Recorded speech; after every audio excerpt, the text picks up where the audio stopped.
అక్షయ,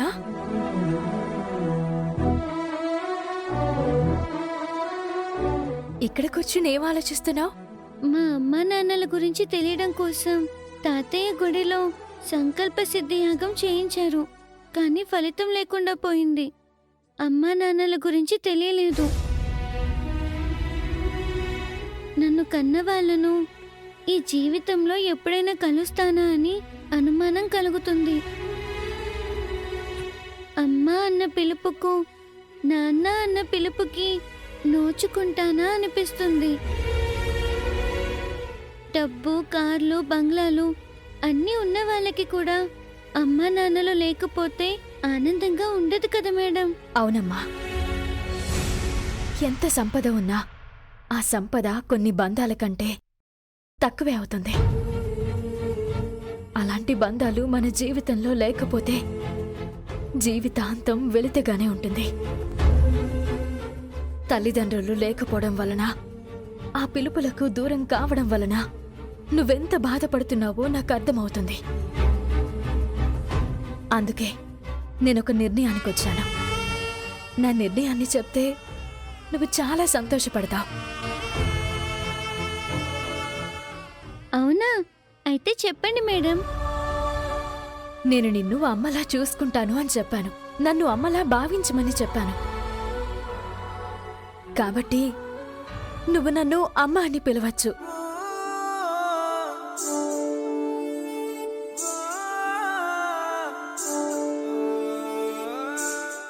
అలాంటి మధురమైన పిలుపుకి నేను దూరమయ్యాను.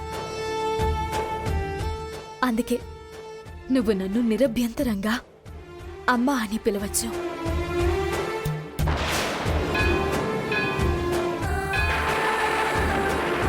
తన జన్మ రహస్యం దైవ సంకల్పం. తొందరపాటు చర్యలతో తెలుసుకోవాలనే ప్రయత్నాలు చేసిన ఎడల బిడ్డ వలన తల్లికి ప్రాణగండం తప్పదు. అటు పిమ్మట బిడ్డ తల్లికి శాశ్వతముగా దూరమగును.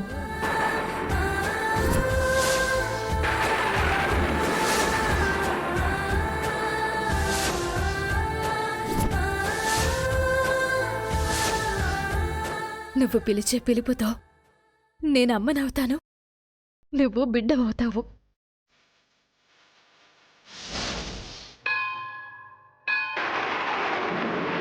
నువ్వు నా కడుపున 9 నెలలు పెరగకపోయినా నువ్వు నన్ను అమ్మ అని పిలవగానే నా కడుపున నిన్ను మోసినంత ఆనందంగా ఫీల్ అవుతాను.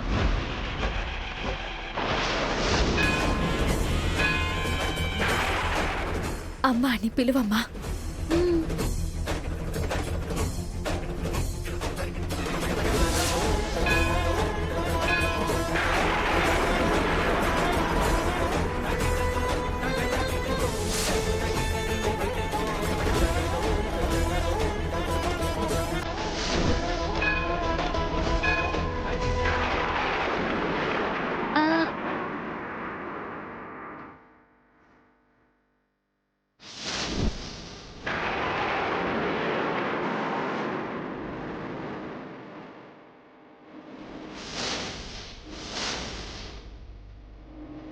నేనలా పిలవలేను. నన్ను క్షమించండి మేడం. మీలాంటి వారు మంచి మనసుతో అలాంటి పిలుపుని పిలవడానికి అవకాశం ఇవ్వడం నా అదృష్టం అయ్యుండొచ్చు, కానీ నేనలా పిలవలేను. దయచేసి ఏమనుకోకండి. ఎందుకమ్మా? ఏమైంది? ఎందుకు వద్దనుకుంటున్నావు? ఏదైనా కారణం ఉందా? ఉంది మేడం. ఏంటది? నా నోటి నుంచి మొదటిసారి ఆ పిలుపు మా అమ్మని చూసినప్పుడే రావాలి. ఏ రోజైతే మా అమ్మ నాకు కనిపిస్తుందో అప్పుడు మా అమ్మనే పిలుస్తాను. అమ్మ వయసులో ఉన్న మీలాంటి వారిని అలా పిలవడంలో తప్పులేదు, కానీ నా మనసైతే మొదటిసారి మా అమ్మనే అలా పిలవమని చెప్తుంది. మీరన్నట్టు ఆ పిలుపులోని మాధుర్యం, ఆ పిలుపు ఇచ్చే ఆనందం అప్పుడు వేరేలా ఉంటుంది కదా. అందుకే మిమ్మల్ని మేడం అనే పిలుస్తాను. సరే అమ్మా, నా మనసు కనిపించింది నేను చెప్పాను, నీ మనసు కనిపించింది నువ్వు చెప్పావు.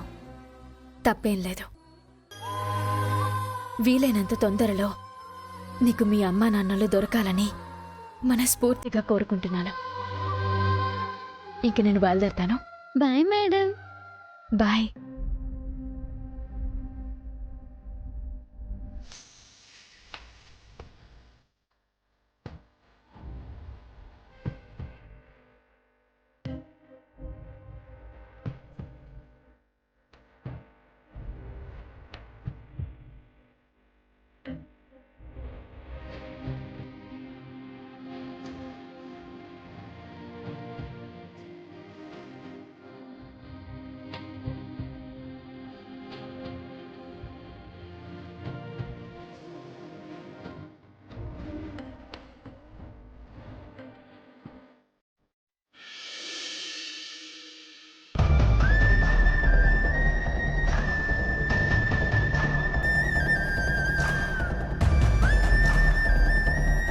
మా కుటుంబం కోసం ఎంతో చేశావు.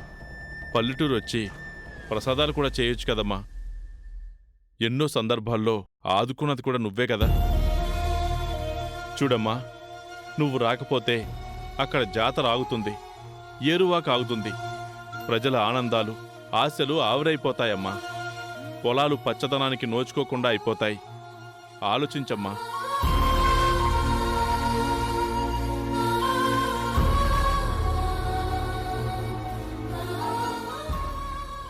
అవని, భోంచేద్దాంరా.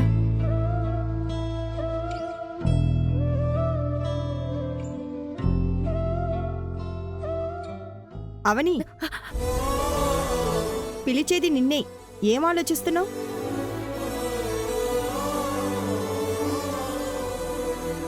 ఏం లేదక్కా. ఏం లేకుండా నువ్వెందుకు ఇలా ఉంటావు?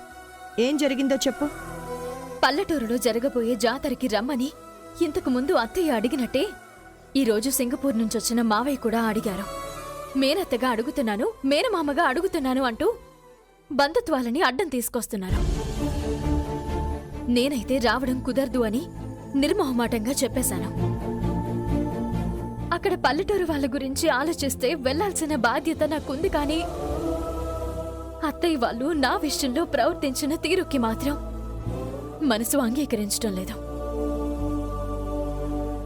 అత్తయ్య వాళ్ళు 5 సంవత్సరాలు నా మీద సంపూర్ణమైన ద్వేషంతో రగిలిపోయినా ఈ మధ్య మరీ ప్రేమలని కురిపించేస్తున్నారు.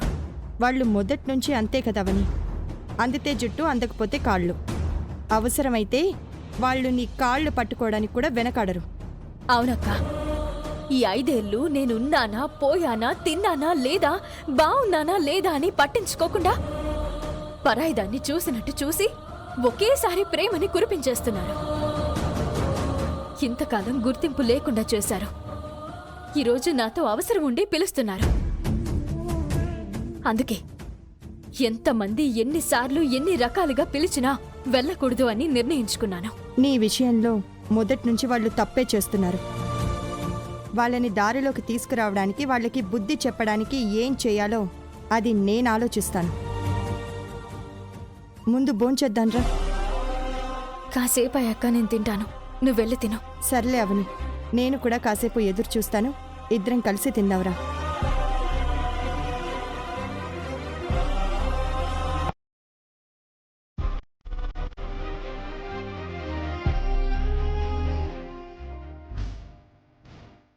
నా చెల్లెలు జాతకం ప్రకారం గొప్పింటికి, అందులోనూ మా మేనత్తింటికే కోడలైంది. కానీ ఏ రోజు తను సంతోషంగా లేదు. ఎన్నో అవమానాలకి గురి చేసి ఇంటి నుంచి అన్యాయంగా బయటికి గెంటేసిన వాళ్ళకి నేను ఎలాగైనా బుద్ధి చెప్పాలి.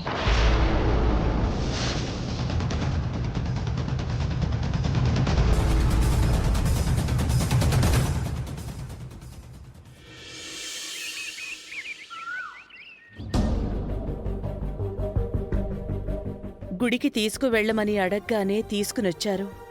నాకు చాలా సంతోషంగా ఉంది. అత్తయ్య,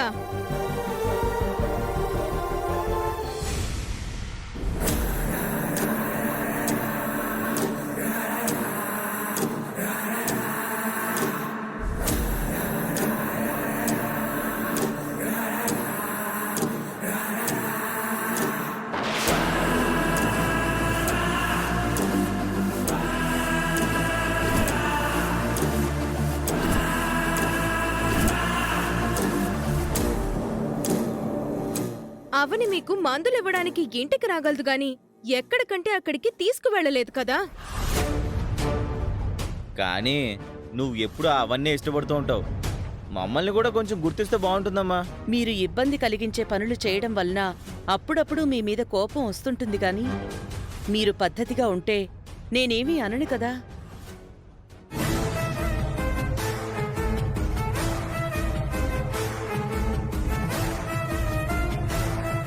అవని కూతుర్ని నేను దత్తత ఇచ్చి తప్పు చేశాననిపిస్తోంది. అలా దత్తత ఇవ్వకపోయుంటే ఈరోజు అవని కూతురు కూడా మనతో ఉండేది.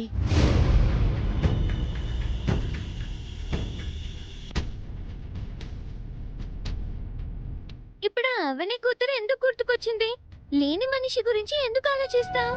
కళ్ళ ముందు నేనున్నాను కదా, నా గురించి ఆలోచించు.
క్షమించండి, పొరపాటున కొబ్బరికాయ చేయి నుంచి జారి మీ ముందు పడింది. మీకు నాకు మధ్య ఏదో బంధం ఉన్నట్టుంది. అందుకే నేను ఈ కొబ్బరికాయతో అమ్మవారికి చేయాల్సిన అభిషేకం మీ దగ్గరే జరిగిపోయింది. మీది అమ్మవారి అంశ అయి ఉంటుంది, అందుకే ఇలా జరిగింది. నేను దైవాన్ని బాగా నమ్ముతాను, ఆరాధిస్తాను కాబట్టి ఇలా అంటున్నాను. మీరేమంటారు?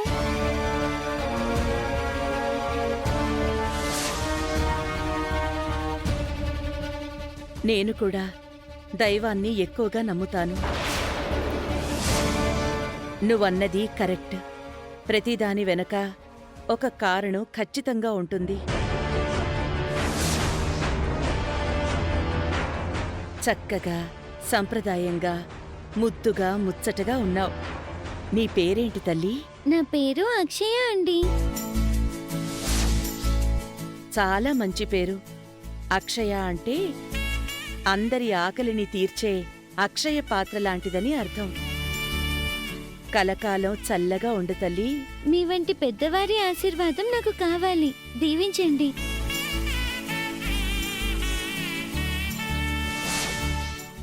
దీర్ఘాయుష్మాన్ భవ.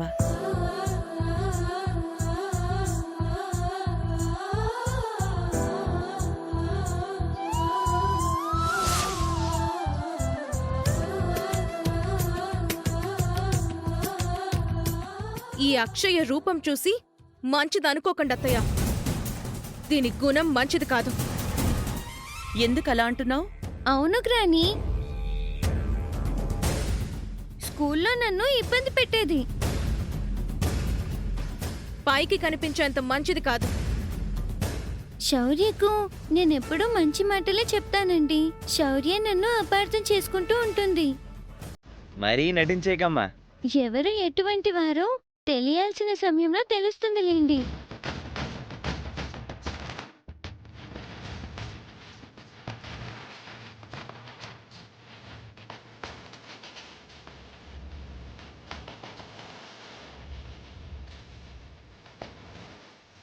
ఆ పాప సంగతి వదిలేయండి. మనం పూజారి గారి దగ్గరికి వెళ్దాం పదండి.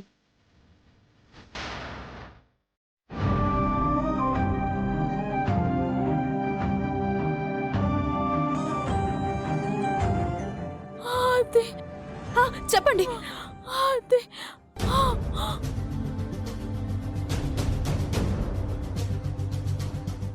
ఆమె నాతో ఏం చెప్పాలనుకుంటుంది? ఏ విషయంలోనైనా నాకు సహాయం చేయాలని అనుకుంటుందా? అదే అనుకుంటే ఏమై ఉంటుంది?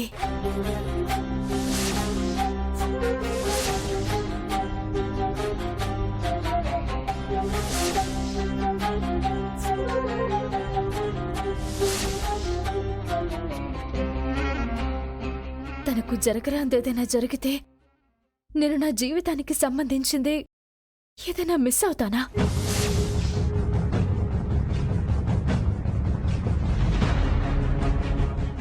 ఏమై ఉంటుందా అని నాకు నేను ఊహించుకుంటుంటే పిచ్చెక్కిపోతుంది గాని పలానా విషయం అయి ఉంటుంది అని ఒక నిర్ధారణకి రాలేకపోతున్నాను.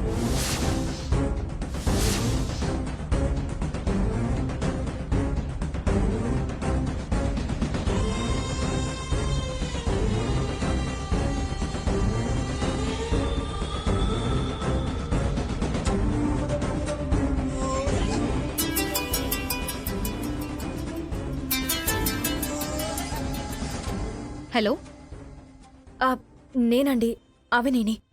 మీరా గారిని తీసుకొచ్చి అడ్మిట్ చేసిందాన్ని. చెప్పండి అవని గారు. మీరా గారి కండిషన్లో ఏమైనా బెటర్మెంట్ ఉందా? ఎవ్రీ 1 అవర్కి వచ్చి చెక్ చేస్తూనే ఉన్నాం. 0 బెటర్మెంట్. అలాగే అచేతనంగా ఓ 7లా పడుంది. ప్రస్తుతానికి మీరా కండిషన్లో ఎలాంటి మార్పు లేదు. నా ప్రయత్నమైతే నేను చేస్తున్నాను. సాటి మనిషిగా ఆమె తొందరగా కోలుకోవాలని మానవత్వంతో అనుకుంటున్నాను. అలాగే తను నాతో ఏం చెప్పాలనుకుందో తెలుసుకోవాలని స్వార్థం కూడా నాలో ఉంది. ఎలాగైనా మీరు ఆమెని నయం చేయండి డాక్టర్. మీరు ఎంత ఓపెన్గా మాట్లాడుతున్నారో నేను అంత ఓపెన్గానే చెప్తున్నాను. పరిస్థితి అయితే చేతులు దాటిపోయింది. ట్రీట్మెంట్ ఇవ్వగలను గాని నమ్మకం ఇవ్వలేను. ఎందుకంటే కోమా అనే స్టేజ్ అలా ఉంటుంది. మీరా తొందరగా కోలుకోవాలని మీలాగే మాకు కూడా ఉంటుంది. ఎందుకంటే తను మా స్టాఫ్ కాబట్టి, మాతో ఎక్కువ జర్నీ చేసింది కాబట్టి. ఏ క్షణం తనలో చిన్న కదలికలొచ్చినా మీకు వెంటనే ఇన్ఫార్మ్ చేస్తాను. ఓకేనా? Okay doctor, thank you.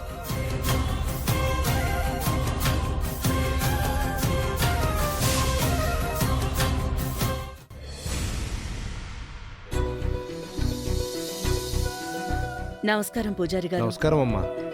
చెప్పండమ్మా. రేపు పల్లెటూళ్ళలో జరగబోయే కార్యక్రమంలో ఎలాంటి ఇబ్బందులు రాకుండా అంతా సవ్యంగా జరగాలని పూజ చెయ్యండి పూజారి గారు. చేస్తానమ్మా. ఈలోపు మీరు ఒక పని చేయండి. మీ కోరిక నెరవేరాలని చెట్టుకు ముడుపు కట్టండి. మీరు మాత్రమే కట్టాలి. ముడిపిస్తాను, ఉండండి.